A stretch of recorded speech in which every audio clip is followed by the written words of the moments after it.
Have you been struggling to win your recent kart races, or are you a beginner who's trying to get into the sport but doesn't know where to start? Well, these 30 karting hacks will make you win your next race. So let's not wait around, let's get going. So let's start with the fundamentals of slow in and fast out. You can see in this corner I go wide on corner entry so that I can hit the apex late and therefore get more speed down the long straight following it. Another tip that will boost your grip in the corners is body positioning. You always want to lean away from the corner because this will bring more stability and grip to the rear tyres, meaning that you can get around that corner faster. Another thing you may need to know are the differences between indoor and outdoor karting. Indoor karting is typically a lot more slidey and a lot harder to find grip where you might expect it to be. This is contrary to outdoor karting, which is a lot more grippy due to the tarmac surfaces. Outdoor might feel more natural than indoor because it's more like driving a real car, but you can adapt to both for sure. But sometimes you may get unlucky and get a bad kart. Well, to counter this you can use a very sneaky trick. You can ask the track marshals for a specific kart of your liking. If you don't know which karts are good, ask them, they might tell you, and then you can get the quick lap times with a beast of a kart. Here's a good example of that where I go way quicker than my opponent down the straight just because I have a better kart. Having a good kart might do everything on the straights but does very little in the corners. For that you need to make sure you've got hot tyres by swerving on the outlap. This is the time to drift. Now this one's mainly for indoor karting, but braking for rotation is needed if you want to get the quick lap times. For this, when coming up to a corner you need to brake sharp and hard for a split second. This will push the rear end of the kart out, meaning you have to turn less because the kart's already turned more of the distance already, and therefore you can keep more speed throughout the rest of the corner and get more speed in that exit. Now this seems obvious, but the next tip is actually not to be scared. Because if you're scared you actually go slower, because you're too worried about crashing out that you don't push the full limitations of the kart, slowing your lap times. One skill all racing drivers get better at is observation skills. This is because they need to be able to see what other people's weaknesses are so they can know when to overtake them. Look at this example. I examine the kart ahead and then I find this optimal position to overtake on the following lap. That was easy. But you don't just go quick on the track, you also get quicker by improving the things before the track, such as doing your seat positioning and pedals position. You need to make sure you've got some bend in your knees, but not too much that you can't flexibly press the pedals. But even if you can hit the pedals, does that mean you can utilise them properly? Because if you're not utilising them to the full extent that they can be, you might not be at the limit. The limit is only when you're drifting onto the curbs of the track, and not before then. Now every tip so far has talked about being quick, but none of them have been talking about overtaking, arguably the second most important thing in racing. And I'm going to talk about the most beautiful form of overtaking, the switchback. There are two main fundamentals to the switchback, and they are to keep pressure on the kart ahead and completely bin off entry speed and maximise exit speed. Doing those two, you should be able to do them easily. But you won't be able to overtake if you don't stay focused on the kart ahead, so that's why you need to keep concentrated on getting the good lap times the whole way throughout the session, so you don't drop behind everyone else who is quicker than you by the end. So how do you keep up with these people? Well, most of the time it's by smooth steering, especially outdoor. This is because by doing drifting and more jerky steering or scrubbing speed, and these karts are very much momentum based, so you can't lose that speed. However, this does kind of depend on the types of kart you're driving. If you're driving an electric kart, the momentum is very much important, but not as important as in a petrol kart, because the electric karts are instant torque, whereas the petrol karts, they take a time to speed up, so if you're at that faster acceleration quicker, then that's best. They also have very different braking patterns. An electric kart, you have to slam on the brakes hard, but only for a split second. In a fuel kart, you need to put more and more pressure on the brake until you've slowed down enough for the corner that you're about to take. Now this might seem very simple, but it's probably the most important thing you'll do when racing, and that's not to crash. Crashing is surprisingly easy, and the most common way of crashing is when you press the brake way too hard and the rear ends lose grip and spin out behind you. It can also be a cause because of you pressing the throttle too aggressively. But if you manage both of those things correctly, you should naturally gain positions from people around you crashing and you not. But if waiting for the opponent to crash is too boring, then you can go for a good dodge bomb. This is the most common form of overtake, and probably the most useful one. Getting the inside is a fundamental key in karting. If you don't, it's very, very hard to overtake. And if you get the inside, then you commit on the brakes and completely cut off your opponent so they can't get back at you. It's surprisingly simple.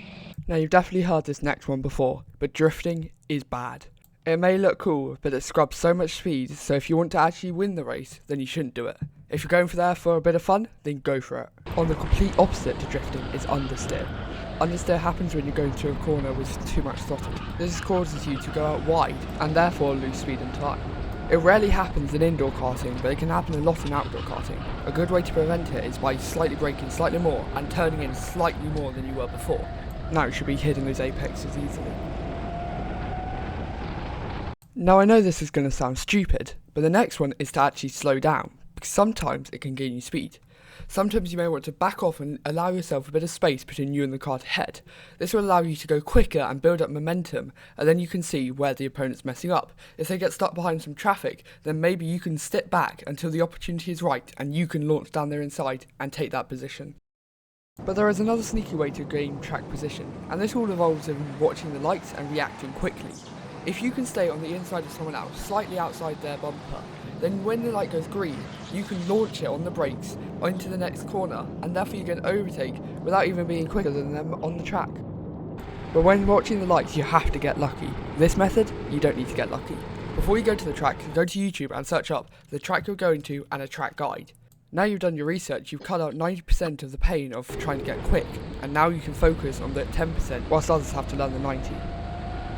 No one ever talks about it, but hand positioning is incredibly important when driving a go-kart, just like when you're driving a real car. Some karts may have designated places where you might want to place your hands, but with other karts you need to place your hands so you've got full leverage over the steering wheel. This means you can turn left and right quickly and smoothly. But overtaking isn't the only thing that wins you races. The other thing is defending, because being able to stay ahead is more crucial than anything else. Defending in karting is very different to other forms of motorsport. Nearly all the time you want to take the inside line, and the only time this may be not the case is when the switchback is possible. Then you're just going to completely block off the racers that you're racing against, and that should work the trick.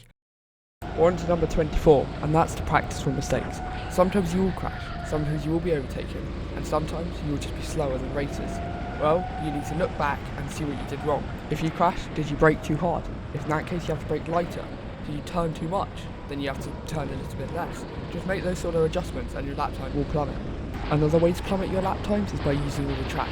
You paid for all the track, so let's go and use all the track. On entry to the corner, start right on the outside of the corner, then go to the inside of the corner, and then go back to the outside so you can fully maximise your acceleration. But if you're doing all the prior tips, but you still are losing time, then maybe it's time to ask someone, the marshals or a quick driver at the track.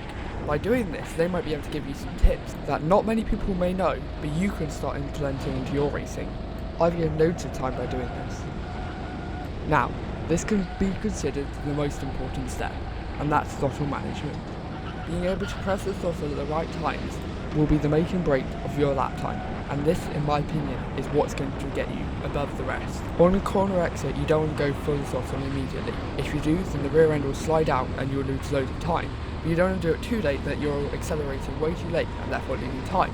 You need to find perfect balance, and quite often you need to half press down the throttle so that you're not sliding, but at the same time you're accelerating. It's a fine balance, but with practice and enough time, you will perfect it. Now, depending on the type of session you're in, you might want to let faster drivers through. If it's for position, don't do this, because of course you're losing position. But if it's for a fastest lap, let them through, and see if you can follow them and see what they're doing differently to you. If they're really quick, then you can really copy them, and you can gain loads and loads of time. Sometimes you can even gain up to 5/10 of lap time. Now, my penultimate hack is to learn about the concept of trail braking. Trail braking only really applies if you're in karts with very powerful rear brakes. This is because these brakes need to be managed and can't be pressed fully immediately, because then you'll lose grip and spin out. Trail braking is when you gradually put more and more force into the pedals until you've got to the maximum braking potential that you need to get around the corner. Any properly good driver will tell you that's something they have to use. One of the most important concepts in racing is the racing line. The racing line is the quickest way to go around the track where the most speed is kept but still going in the most direct route possible. In this example, you start on the left there, and then you move to the centre where the apex is, and then you move to the left again on the apex. This will gain you time because you have to slow down less, but also you have a very direct route to go to the finish line. That's all 30 hacks, please consider subscribing.